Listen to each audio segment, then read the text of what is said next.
मेरे पास फिर से क्वारी आई है, इक्सी क्या होता है। आप हर एक में आईवीएफ इक्सी लिखते हो, आईवीएफ इक्सी लिखते हो, इक्सी क्या होता है। सी जो इक्सी का फुल फॉर्म होता है that is intracytoplasmic sperm injection. क्या मतलब हुआ, हम स्पर्म का इंजेक्शन करते हैं साइटोप्लाज्म के अंदर। सो एक आईवीएफ में एक मशीन आती है जो कि माइक्रोस्कोप पे लगी होती है। उस माइक्रोस्कोप में हम हज़ारों गुना ओवम और स्पर्म को मैग्नीफाई करके देख पाते हैं, और उसमें हम माइक्रोस्कोप में देखते हुए एक तरफ उसका हैंड होता है जो ओवम को पकड़ता है, एक तरफ उसका इंजेक्टिंग होती है जो कि स्पर्म्स जिसमें होते हैं, और फिर हम देखते हुए उसे अंदर इंजेक्ट करते हैं और स्पर्म एक ओवम में एक स्पर्म छोड़ते हैं और वापस निकल आते हैं। So this is called ICSI.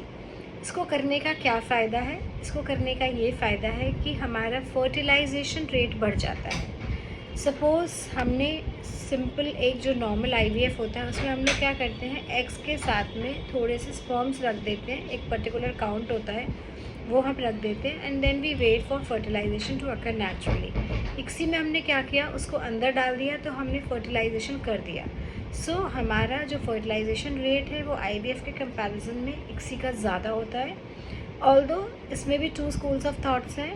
कुछ लोग कहते हैं कि आईवीएफ बेटर होता है बिकॉज भले ही उसमें हमें नंबर ऑफ़ एम्ब्रियोज कम बनेंगे, बट उसमें नेचुरल सिलेक्शन ऑफ स्पर्म्स होता है। मतलब कि नेचर सेलेक्ट करता है कि कौन सा स्पर्म अंदर जाके फर्टिलाइजेशन करेगा। तो उनका कहना ये है कि जो ऐसे वाले होते हैं वो एम्ब्रियोज बेटर बनते हैं, लेकिन नंबर ऑफ़ जो हमें ब्लास्ट मिलेंगे, जो नंबर ऑफ़ हमें डे 3 एम्ब्रियोज बनेंगे वो हमें कम बनेंगे इन जो नॉर्मल आईवीएफ होता है उसमें। मतलब आईवीएफ में क्या किया, हमने ओवम लिया, स्पर्म्स उसमें रख के फिर इंक्यूबेटर में रख दिया, then we will wait for some hours and then we will recheck fertilisation हुआ या नहीं हुआ।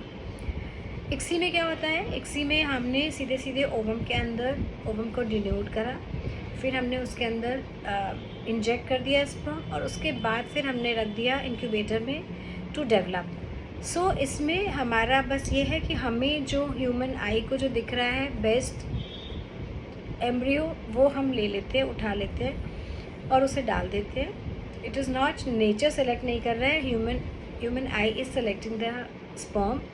एक ये डिफरेंस है। और दूसरा फ़ायदा ये है कि हमें ज़्यादा नंबर ऑफ़ जो हमें ब्लास्ट मिलेंगे वो ज़्यादा मिलेंगे बिकॉज फर्टिलाइजेशन हो जाता है। कई बार नॉर्मल आईवीएफ में फर्टिलाइजेशन फेलियर हो जाता है बिकॉज कई बार जो ओवम की लेयर होती है वो थिक होती है, कई बार कुछ और प्रॉब्लम्स होती हैं जिसके कारण फर्टिलाइजेशन नहीं होता, देन हमारे पास कुछ नहीं होता।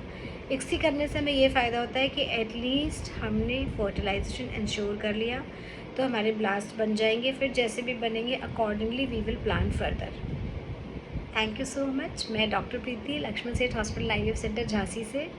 प्लीज़ इसको लाइक एंड सब्सक्राइब कर दीजिए, और जो भी आपकी क्वारीज़ आएंगी मैं पूरी कोशिश करूँगी कि मैं उनका आपको जवाब दे सकूँ। मुझे बहुत अच्छा लगता है व्हेन माय पेशेंट्स दूर दूर से आते हैं और बस वीडियोस देख के they believe on me and they come here, and I try my level best कि मैं उनको प्रेगनेंसी दे पाऊँ, और ऊपर वाला मेरी इसमें मदद करता है। Thank you so much.